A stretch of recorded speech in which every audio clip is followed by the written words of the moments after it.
Hi folks, the Filipina P here. And have you ever wished you could understand what your Filipina partner's saying when she's talking to her friends or to her mom on the phone? You could spend years trying to learn the language. Or you could use my handy-dandy guide for picking out keywords and phrases that you might find particularly interesting. Now, I'm not telling you to eavesdrop or spy on your partner, but when she's having a discussion right in front of you, it's always nice to know when the conversation includes you as the topic. Want to know what she really thinks about your relationship? Want to know if you're the only one? Then this little cheat sheet is just what you need to crack the code.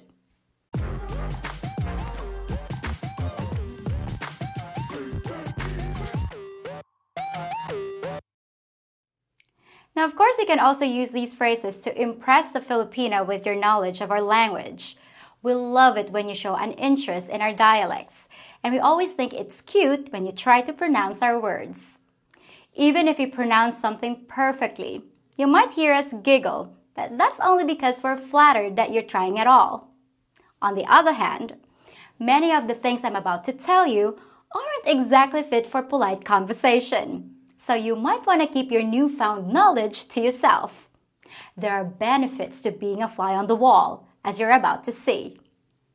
One of the most common languages in the Philippines is Bisaya, otherwise known as Cebuano. And since so many of you are here in the Central Visayas, I'm going to be using Bisaya for my examples. Now, a very common scenario goes like this. Your Filipino partner has a few friends over, and at first, everyone's being polite by sticking with English to include you in the conversation. But after just a few minutes of exchanging pleasantries, the language will invariably shift to a Filipino dialect, and you'll be left sitting there like a fish out of water. You end up focusing on the TV or making a sandwich as you realize you're no longer an active participant in the conversation at hand. It's only natural, and they probably assume you don't want to be part of the girl talk anyway. But maybe you do. If your Filipino uses the phrase, akong bana, you better hope she's talking about you because she just said, my husband. Now, if you two aren't married, it might make you wonder who she's referring to. Likewise, if she says, akong uyab, then she just mentioned her boyfriend, which might be a rather inconvenient phrase if she already has your ring on her finger. If she says, uyab date, then she's talking about her ex, so you don't have to worry as much. Now, if she's discussing her ex and mentions the word utin in the same sentence, then you know the conversation just got juicy because that word refers to a guy's manhood, his junk. And let's hope you don't also hear the words mas dako in the same sentence because that means bigger. You'd much rather hear the word gamay kaayo, which means teeny tiny. If our friends are sizing you up to determine what kind of prospect you are, you'll probably hear a combination of the following words.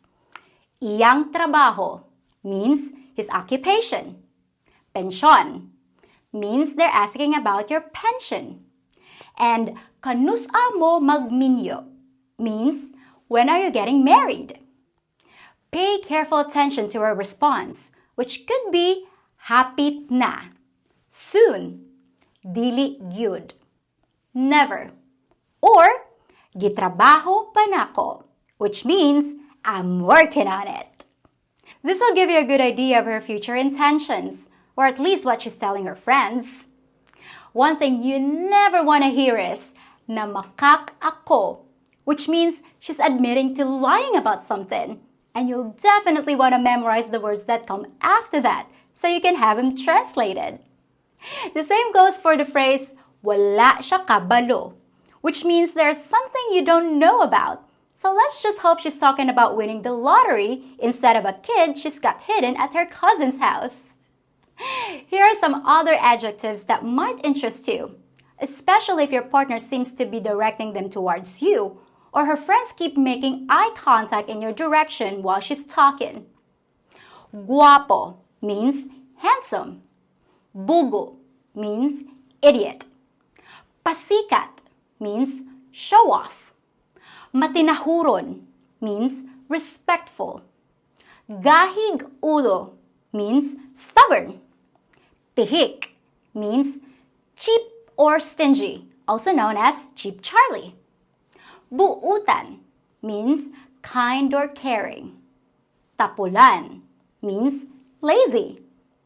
Galante means generous.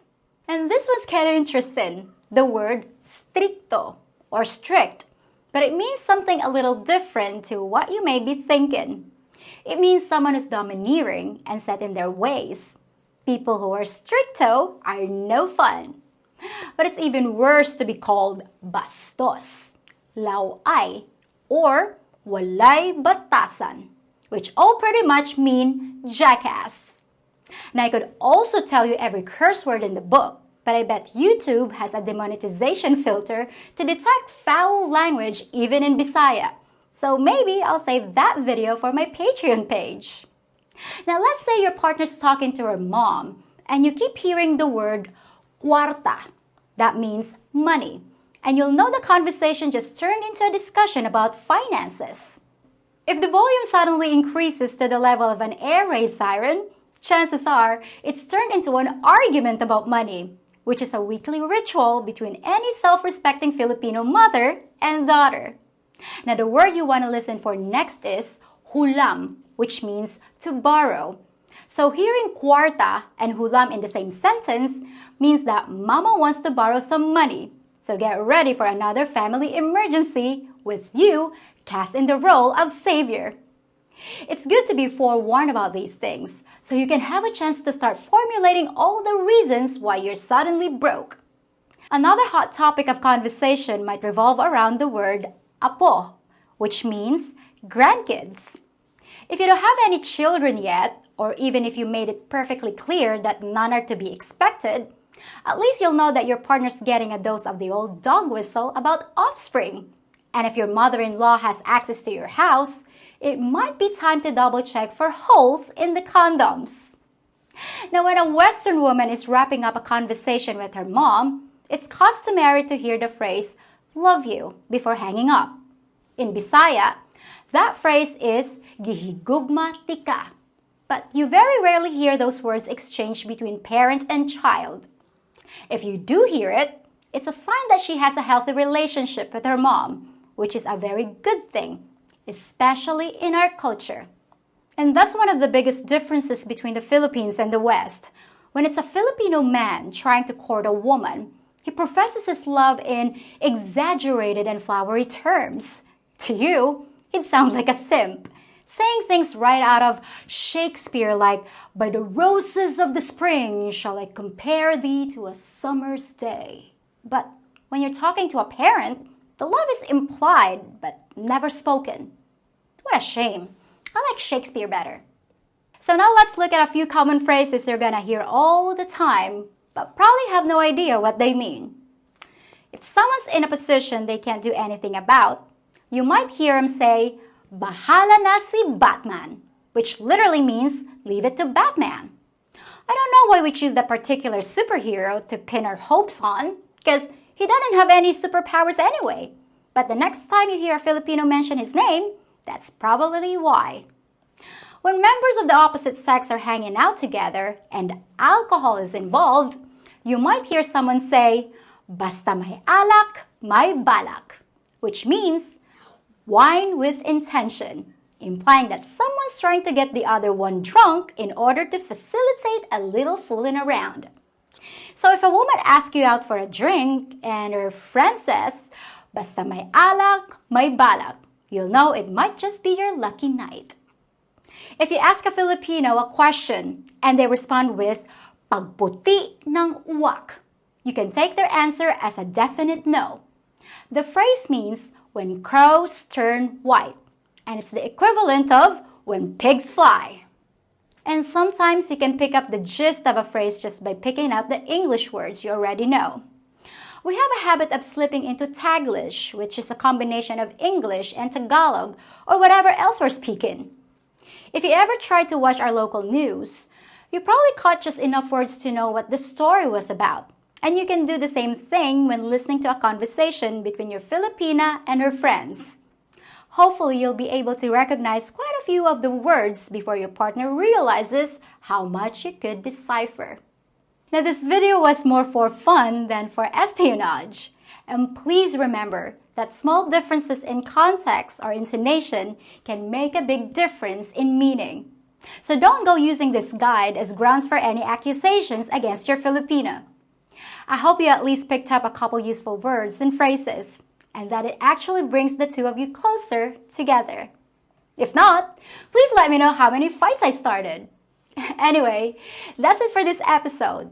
Stay tuned for my weigh-in, where I'll answer the burning question: is P getting fat?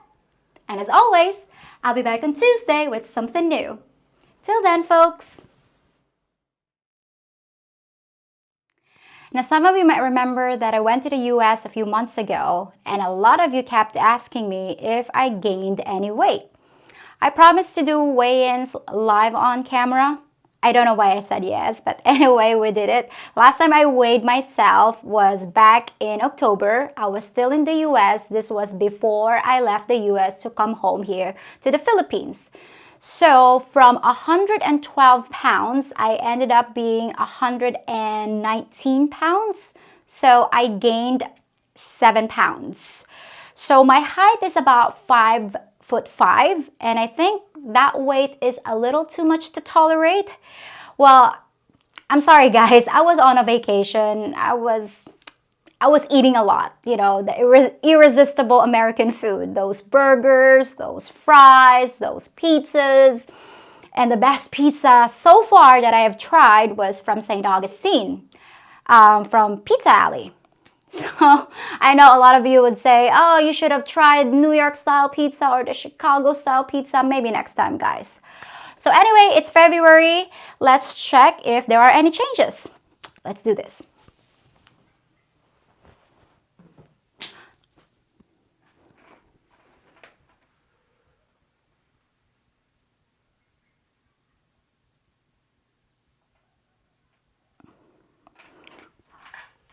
Wow, that was 49.45.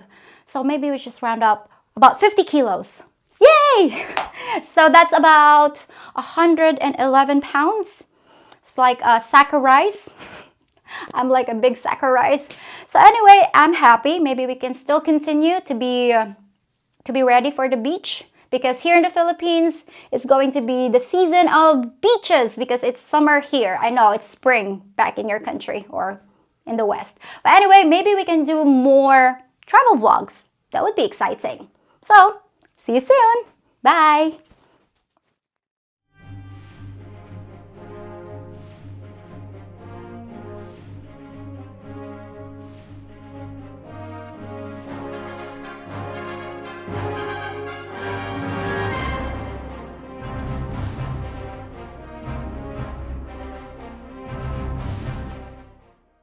No matter what you do to me, Blabba, you'll never make me turn my back on my Western viewers.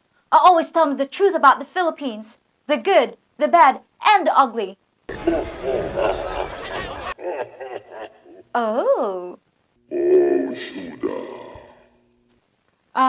Okay guys, everything I've been telling you is a lie. Things are just perfect here in the Philippines. So Blabba, is that thing for real? Or you're just yanking my chain?